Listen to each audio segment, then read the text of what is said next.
Here we see Mary and Christian Jensen. They lived in Kerteminde, a quaint little town on the island of Funen in Denmark, here in the second half of the 1800s. Christian is a sturdy man in his mid-30s, with a thick beard and hands hardened from years of labor. Mary, slightly younger, has a gentle demeanor, with kind eyes and a face that bore the marks of rural life. They're living a modest life with their 2 small children, and they're working in farming and small-scale trade. And even though they both work long hours, it's hard to make ends meet. Denmark is going through tough times. Poor harvests, high taxes, and political changes were pushing many to consider immigration. Christian and Mary often spent evenings discussing their future, torn between staying in their homeland and seeking better opportunities abroad. One fateful night, after another grueling day in the fields, Mary has tucked the kids, and Christian is sitting with his pipe in front of the fireplace. She sits down beside him, and he says, "Mary, we need to find a better life for us and for the children." Mary nods, but at the same time her heart is heavy with the weight of leaving her family behind and setting out on a journey into the unknown. Christian and Mary Jensen were among many Danes that moved to America in the late 1800s. Their journey is a tale of resilience and hope for a better life in the land of milk and honey. I'm driving in some landscape that looks like it could have been in Denmark. Open fields, we're in the countryside, but this is not Denmark, even though it looks so familiar. I'm in Iowa. I just left the interstate. This morning I was close to Chicago, and I've been driving through Des Moines as well, and even further out into the countryside here in Iowa. And already now I've seen quite a few signs, one saying Danish Museum, and here's another one with a Danish flag in the background saying Danish windmill, 4 miles. I'm heading to a place called Elk Horn, and this is a little part of Denmark in the US. They call this little town of 650 people Dane Country, and even though it's a small town, it's the largest rural Danish settlement in the US. I intend to spend a few days here to find out just how Danish it is. I'll speak to locals and explore how much of the Danish heritage still lives on today. I'll go to the Danish windmill, that's an actual old windmill from Denmark, visit the Danish museum called Bedstemors Hus, Grandma's House, and I'll have a few beers with Mayor Stan Jens in his garage next to his Harley Davidson. Yeah, they call it Dane Country, and sure, I'm Danish, so this specific part of American immigration history is of extra interest to me and other Danes, but stay with me. Don't feel left out if you're not Danish. I could do a similar story about a Polish-American, a Greek-American, a Korean-American community, a Chinatown, Little Italy, or, yeah, well, you insert which country you're from, or if you're American, where your ancestors were from. I'm sure you'll still find this quite interesting. My name is Palle Bo, and this is the Radio Vagabond. Welcome to Elk Horn, Iowa. Meet Palle Bo, a full-time traveler and digital nomad from Denmark on an epic journey around the world. This is the Radio Vagabond. This episode is supported by Hotels25.com. As you know, it's a website that helps you find the best deals on a place to stay. But now you can also search flights. Just go to Hotels25.com and have a look. In a town called Kerteminde, on the foot and shore, lived Christian and Mary, dreams for something more. They worked the land with kids, but times were tough. Dreaming of a new life, they had enough. One night by the fire, Christian sighed, we need a better life for the kids and you and I. Mary nodded gently, fear in her heart. The promise of a new start kept them from falling apart. Oh, we're bound for the new land where the skies are blue, leaving behind hard times for a dream come true. We'll cross the wide ocean, hope in our hearts so strong. to build a life together where we belong. Back to the young couple in Denmark in 1867 and the story about Mary and Christian. Just to be clear, this is a story only based on a true story and something I made up, but it could be 100% real. Okay, let's roll the radio film again. Let's turn it back to black and white. To afford the journey, they sell most of their belongings and save every bit of money they could. Friends and family in Denmark, although supportive, are heartbroken. Even Christian's brother tries to talk him out of the idea, saying, "Think of the risk, brother. Think of the unknown." But Christian's determination is firm. The promise of fertile land and freedom in America is too strong to ignore. And in the early spring of 1868, the Jensens make their way to the port of Copenhagen. The departure is bittersweet, filled with tearful goodbyes and the hope of reunion in a better place. Good morning. Let's bring down and have coffee and I'm just... A little bit of rain, not too much. No, Not enough. it makes me feel even more like in Denmark. It's my first morning in Elk Horn, Iowa, and it started raining, making it resemble Denmark even more. I'm staying at a wonderful B&B with Lynn and Trudy Julesgaard on Union Street in Elk Horn. This bed and breakfast is called Country View B&B, and it offers a private apartment in the lower floor of their house with a living room, kitchen, bathroom, 2 separate bedrooms, along with a great view of the countryside from the private backyard. As I go upstairs for breakfast, Trudy is already in the kitchen making a very special Elk Horn breakfast. Trudy, what are you making here? I put the microphone in front of Trudy's face and she gets a little surprised and straightens her hair. You don't need to do your hair. It's radio.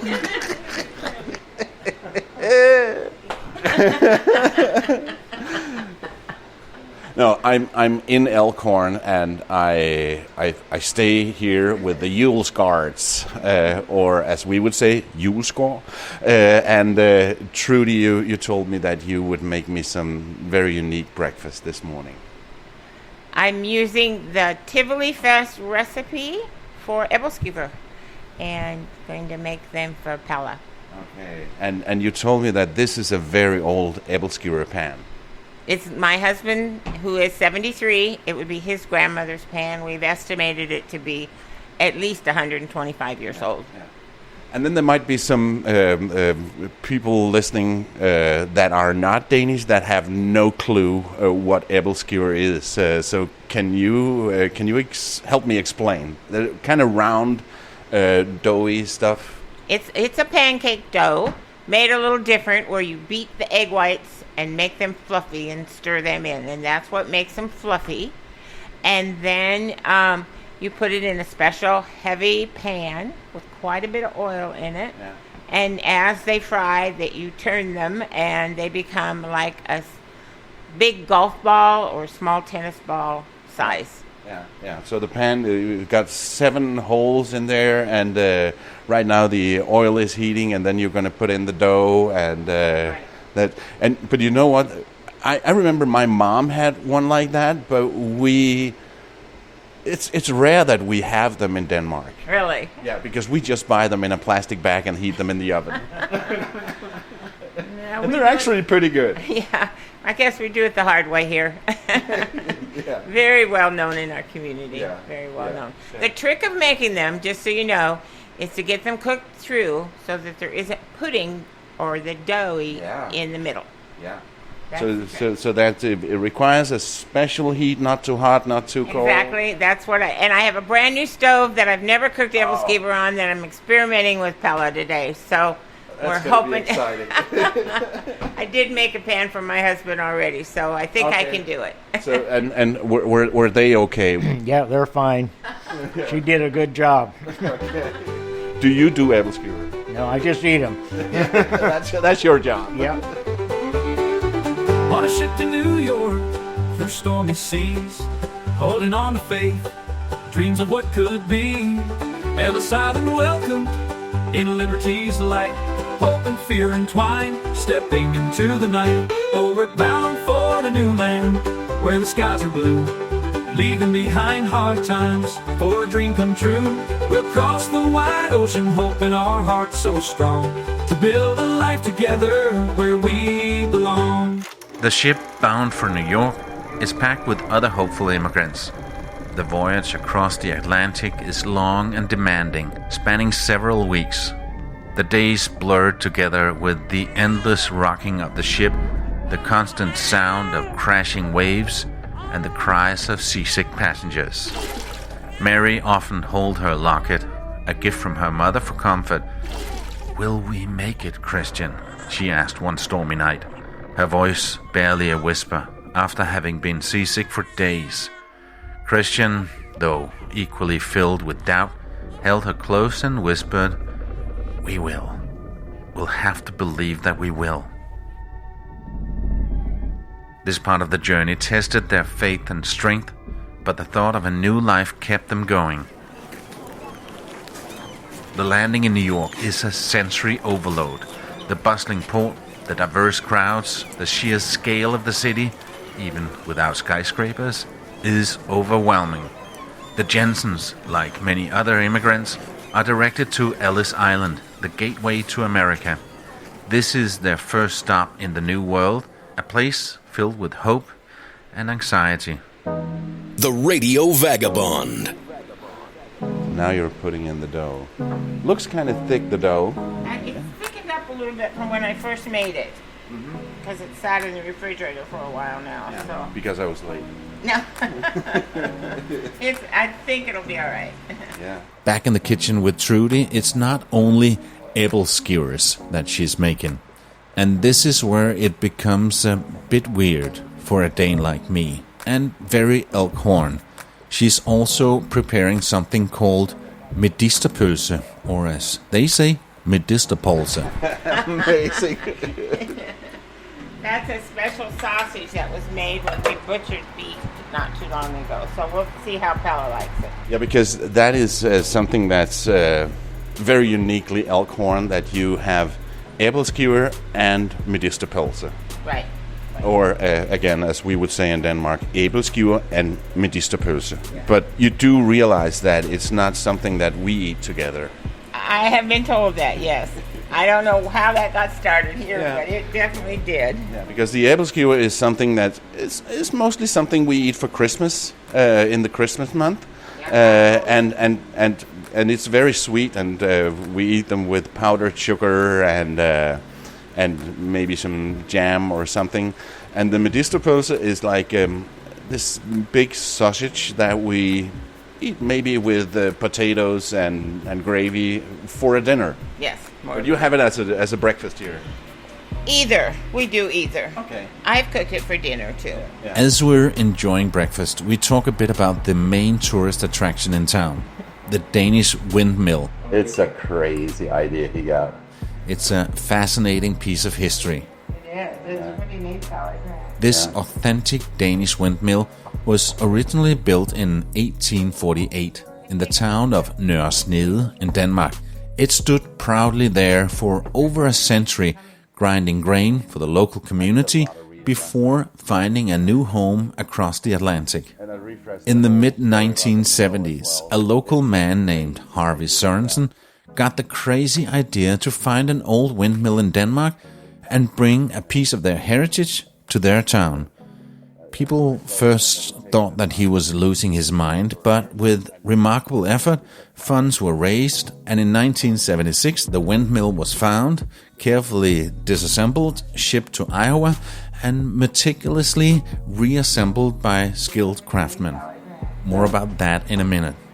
And I saw that when they were taking it apart, they were using burners, and they accidentally set fire to one of the wings. Oh, yeah? It burned when it was still in Denmark, and it was too high up for the fire department to be able to get it out. So one of the wings is reconstructed. When the windmill arrived and the old, somewhat rotten wooden pieces were spread out on the ground, someone looked at it and said, "There's nothing rotten in the state of Denmark anymore." It's all here in Elk Horn. The old joke is there was no longer anything rotten in Denmark. It was now in Elk Horn. But they managed to put it back together, and the Danish windmill now stands as a proud emblem of Danish heritage in the heart of the Midwest. After breakfast, I'm heading there to explore it, speak to the manager, Lisa Steen Riggs, learn more about its history, and see if it actually operates. This is the Radio Vagabond podcast. But let's first turn time back again, about 150 years, to Mary and Christian Jensen, who arrives to Ellis Island, a sprawling complex buzzing with activity. As they disembarked, Christian and Mary joined the masses of people funneling into the main building. They clutched their few belongings and tried to stay together in the sea of faces. The first challenge is the language barrier. Neither Christian nor Mary spoke any English. Fortunately, Ellis Island had interpreters for many languages, including Danish. The interpreter were essential in helping the Jensens understand the instructions and questions posed by the officials. The initial medical examination was a critical step. Doctors quickly inspected each immigrant for obvious signs of illness. Mary was nervous, but Christian squeezed her hand reassuringly. They passed the initial inspection and were directed to the registry room, a grand hall filled with wooden benches and a hum of countless conversations in various languages. Here they faced a series of questions from immigration officials. The interpreters were once again invaluable, translating questions about their names, places of origin, occupation, and their intentions. It was a rough process, with each answer meticulously recorded. The officials wanted to make sure that the newcomers were healthy, honest, and had the means to support themselves. The process seemed to drag on forever, but finally they received the nod of approval. They were cleared to enter the United States. A wave of relief washed over them. You can see pictures, videos, and links and read much more on the radiovagabond.com. You can also send a few lines to Palabo and get featured on the show. Tell him where you are and what you're doing right now as you're listening to these words. Just click on Contact on theradiovagabond.com and fill out the form. He's the radio vagabond, podcasting his way from icy peaks to tropic greens display. Every download a story key, inspiring souls to wander, to live and be free. Welcome to Elk Horn, one of the largest rural Danish settlements in the United States, and home of our authentic 1848 Danish windmill. The windmill in Elk Horn is run by the Danish Windmill Corporation, a non-profit organization. It's operated by a dedicated staff and volunteers who manage the daily operations, guided tours, and maintenance of the windmill. I'm meeting Lisa Steen Riggs, the manager of the Danish windmill, and ask her to tell me more about the story of how this came to be. As I mentioned, it was Harvey Sorensen who came up with the crazy idea. It'll bring in tourists, he said. And at that time, it was a farming community and anything but a tourist destination. We didn't even have tourism or tourist in our vocabulary back then, because we had farmers, agricultural community, but we were kind of starting to die a little bit. The farm economy wasn't so good at the time. Some of our business were closing, but yet we were trying to keep our school going. We believe in small rural schools, very proud of our school. We were called Danes and Lady Danes. That was our mascots.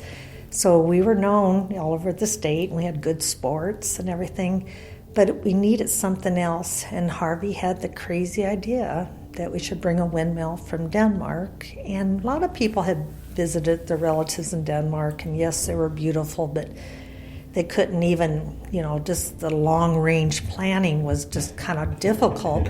Point one, are you out of your mind? Right. And point two, it's impossible. Yeah, but then he talked to a few of the local people, and there was one man in particular, was Warren Jacobson, and he loved the idea. He just thought that's crazy enough. Maybe it's a way of keeping our small town from dying, and a way of honoring our Danish heritage. And also it was for the bicentennial year 1976.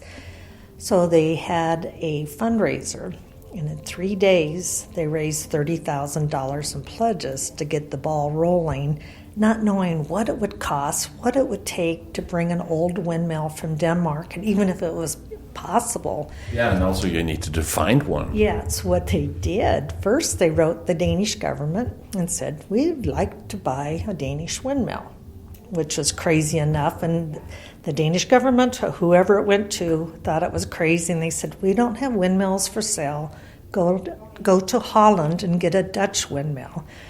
Well, damn it. We're Danish, not Dutch, and that's a common problem here. Everybody always thinks we're Dutch. If I had $1 for every time I heard people say, "Oh, you're from Denmark, so you speak Dutch," yes. Or I even had somebody say, "Oh, I haven't really been to Denmark. I've only been to Amsterdam." Yeah, like, oh, we like the Kinderdijk, But so we've always had to explain that. So we left the government alone. We started writing our relatives in Denmark. And this particular one relative here, Milo Anderson, wrote his cousin, Harry Peterson, in Esbjerg, and said, can you find us a windmill for sale? Well, he did. He took it on, and he got in the car, and he went to Norra Snida. And there a windmill stood that had not worked for 20 years. It was owned by an old newspaper man and his wife, and talked to him and said, we'd like to buy your windmill. And then they came up with $11,000 to sell it to us. Let us know back here. That's when we had our $30,000 fundraiser, and that's probably all it would take. Yeah. And then the local group in Norra Snida said, well, if the Americans want it, maybe it's something we should keep here in our town. So this Harry Peterson, on his own, went out on a limb saying, if you sell it to the people of Elk Horn, they'll throw in a free trip to America if you sell it to Elk Horn. And that's what sealed the deal. Oh. And so once the windmill did leave the country, Denmark did pass a law that no more mills leave Denmark, which we're happy for. And also it was kind of a wake-up call to Denmark that maybe we should be restoring. And I'm proud to say that Denmark has like over 100 mills open on their National Mill Day. They're doing a great job, and you have the famous Double Mill. You have a lot of history, but that story needs to be told. And so once the windmill came, well, I should back up. This Harry Peterson found a carpenter to do the work, and they tore it down piece by piece. Yeah, and they built a small-scale model, thank goodness, because, nobody from Elk Horn went to Denmark, and nobody from Denmark came to Elk Horn to assist each other. So once it came here, the big story was all the communities around were kind of making fun of us, that those crazy Danes in Elk Horn, Iowa, brought over a rotten windmill, and there was nothing left rotten in Denmark. Because now it's all in Elk Horn. Yeah. So it was almost like, okay, we got to prove to everybody. And that was a year that I was coming back and forth every week, and I was going to college, and I'd come home, and I'd look at this place, and there was all this rotten lumber all over the place. I was almost embarrassed. I think, how are they going to do it?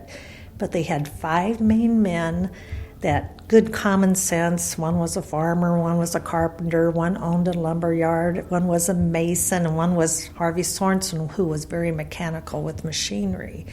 And they worked out each problem every day with the help of that scale model, which was on a scale of 1 to 10. They could see where pieces should go. They didn't always know what went in first, what went in last. But then, because of national news, there's 2 Danish-American newspapers in the United States at that time.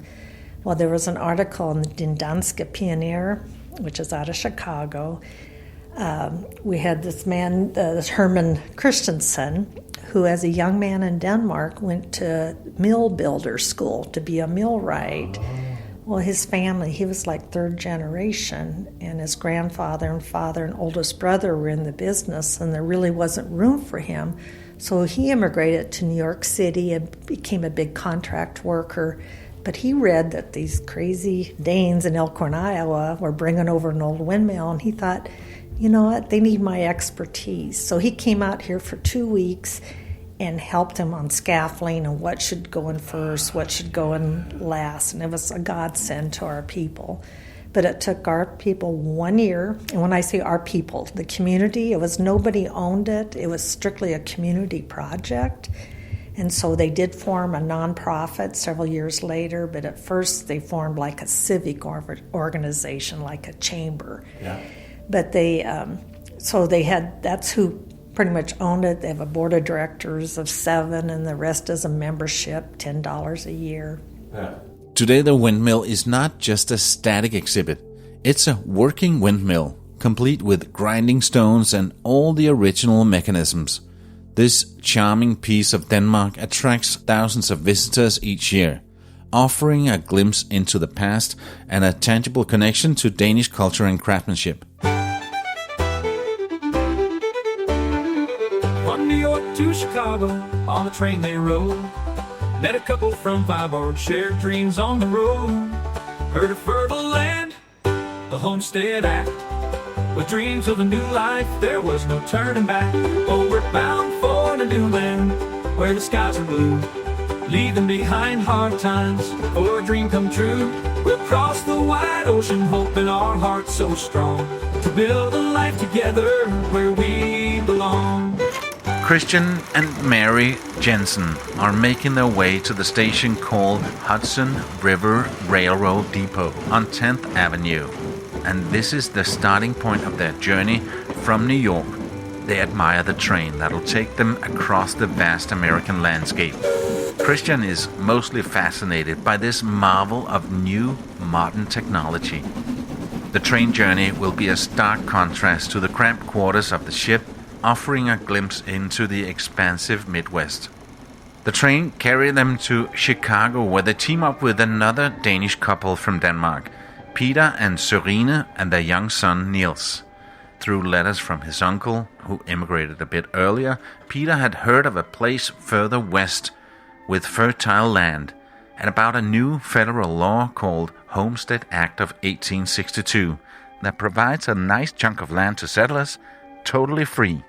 They just have to promise to improve the land by building a house and cultivating crops for at least 5 years. This law is a massive draw for many immigrants, and in Chicago, Christian shakes Peter's hand and says, "We're in. We're doing this, future neighbor." The Radio Vagabond. Gotta keep moving. What was even more fun is that they finished it in a year's time. They finished it to working condition. It had not worked for 20 years. And it was a thing of beauty, to see it in the celebrations the locals had and people that came from all over to see this crazy idea that got finished in a town of 650 residents. Yeah. And so they ran it for a year with all volunteers and, people they didn't have as many hours a week. And then they decided that everybody was asking for Danish souvenirs or Danish giftware.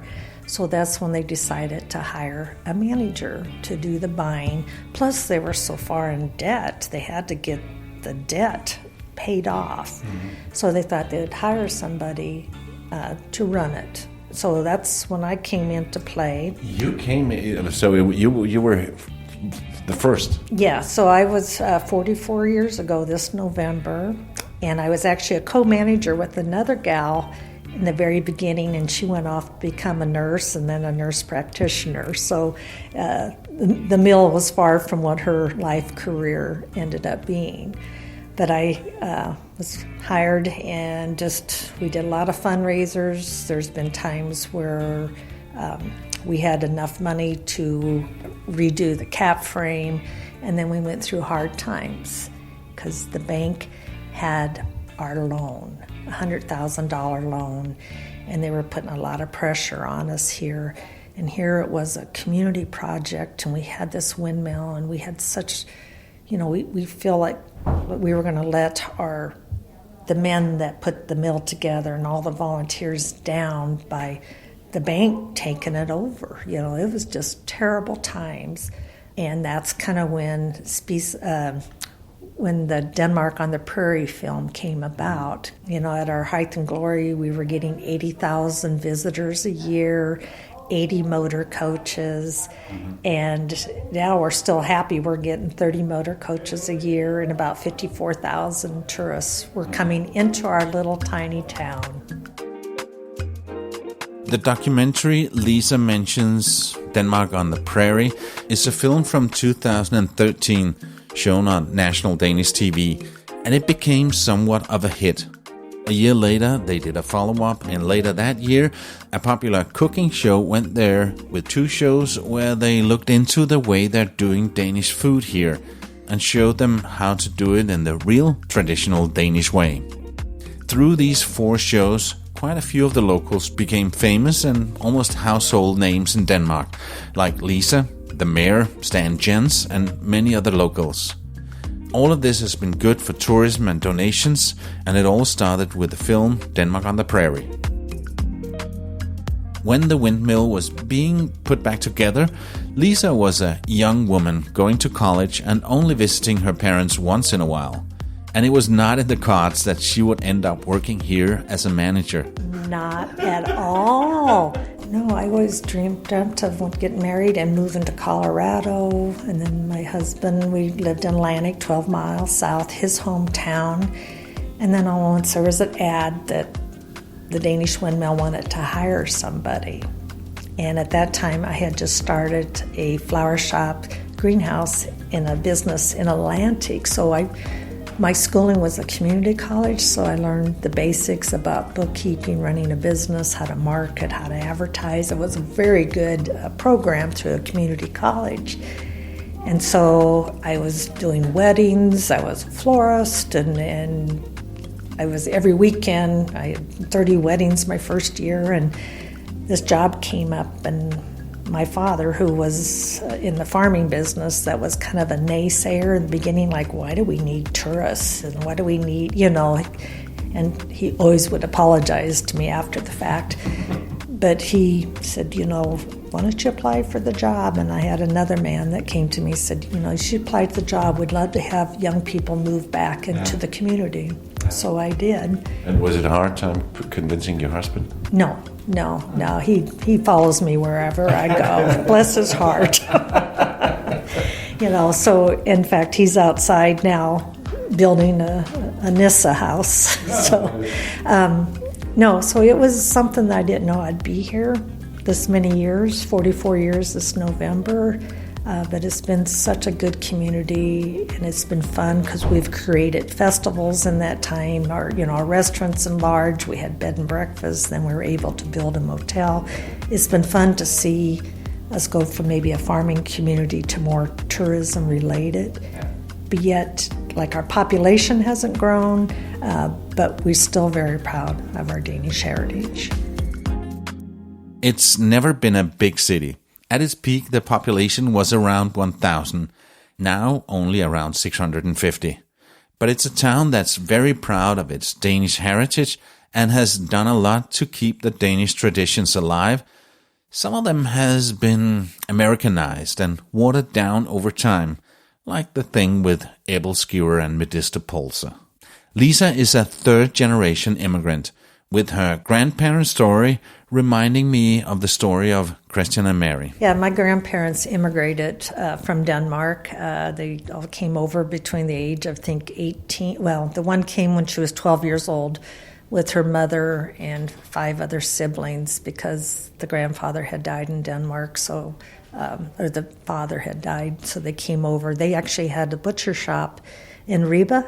Mm-hmm. And they could look at their window and see the church, the Domkirke, in the window. But they immigrated in great hardships. Once they they were sold that America, there was chickens hanging off the trees and the streets were lined in gold and giving away free land. Yeah. And so when they came, it was really hard times, and for both sets of grandparents, and none of them were married in Denmark. They were married over here. And, their stories through Ellis Island and then ending up in Ottoman County and Shelby County and farmers. And then they had to have sponsors to come over, so other farmers that had maybe immigrated themselves, had bought land, they were able to bring in workers, you might say. Mm-hmm. So they all started. My grandmother always tells, her name was Minna, her story was that she left running water and electricity in Denmark. She came over here and didn't have it for another 25 years. So things weren't all that great. The other grandmother, Anna Katrina, she always felt she would go back. She always missed her home country. So some became very proud Americans, some were very homesick, and then to lose children in childbirth or child diabetes, a lot of sadness, but then they became such good Americans and strong Americans, but yet always remembering their heritage. Yeah. My grandparents and then my parents all in the home, the grandparents or their parents spoke Danish. Yeah. So a lot of them didn't learn English until they went to school here. And then we had the Danish folk school, the first one in America, and there was 10 such colleges after this one in Elk Horn. And that's where the farmers would go in the winter to either learn English or learn about farming practices.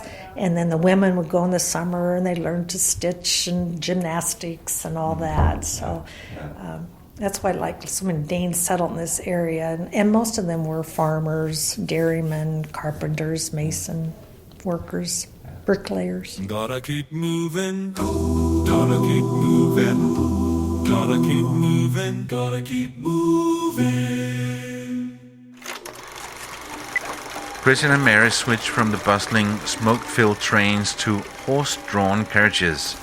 These would take them the final stretch through more rural and undeveloped areas of the Midwest. The journey is tiring, filled with long days and nights under the open sky. Despite the hardship, the sight of the vast open plains renews their hope.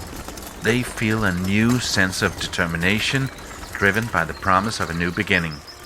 When they arrive in this place in Iowa, there isn't even a village. The two small families were among the first settlers to arrive here in 1868, and Christian and Mary knew that they had found their new home. The rolling hills and the fertile soil reminded them of Denmark, giving them a sense of belonging.